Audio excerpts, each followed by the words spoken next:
our channel. Woo! These are my debate captains. And Vonch. And Vonch. And Jared in the back there. And Gage. That was me in a suit again, which was nice. In case you couldn't hear, from left to right was me, Davis, Jesse, Emily, Vonch, and Jared. Jesse, Davis, and Emily are three of my captains. And at the end was Gage, my duo partner this past year. We're at a debate banquet, or a debanquet, to celebrate another successful year. I had a splendid time, remembering all that we had accomplished. So, naturally, I wanted to go to the museum right after. Good morning, I'm the reluctant conquistador. The song of the week is Quito by the Mountain Goats. As for the weather... remember those dandelions from earlier?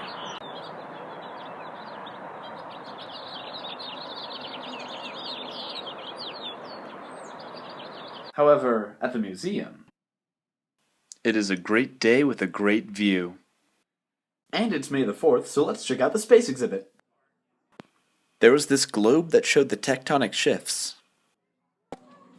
You could dock the space shuttle at the ISS. A couple of globes showing the elevations on Mars. And a large viewport of the surface of Mars that used to have a couple of RC rovers in it. And that's the part that I wanted to see.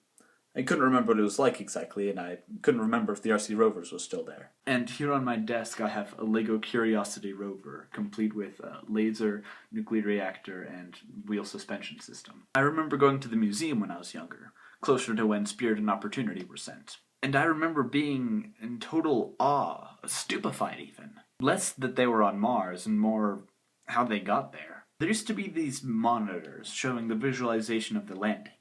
A capsule would enter the atmosphere, and then the parachute opened, and then this tether would lower, and then these balloons would just inflate, and then it would drop it, and just let it bounce around a little until it finally stopped.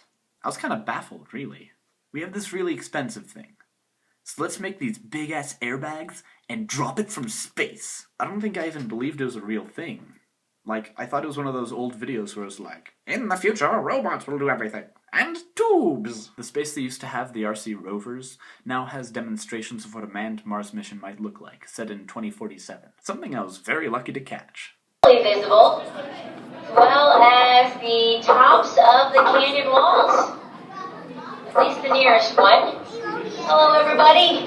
In the past, a lot of military sorts have been chosen for space journeys.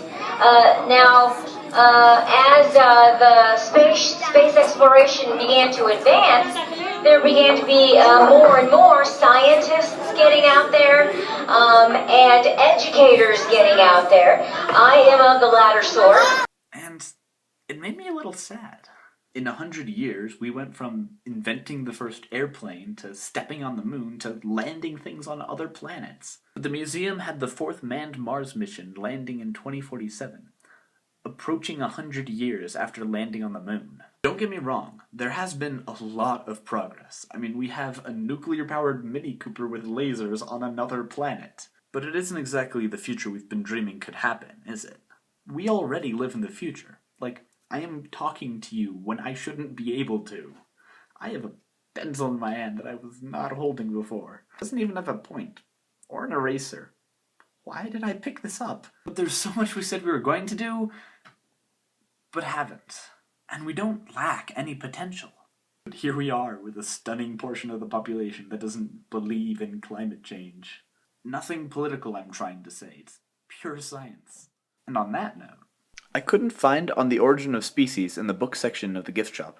Why don't they have Darwin in a museum? But they did have spacesuits and space dolls, so it's alright. And a museum 3-Wolf Moon shirt. Until next week.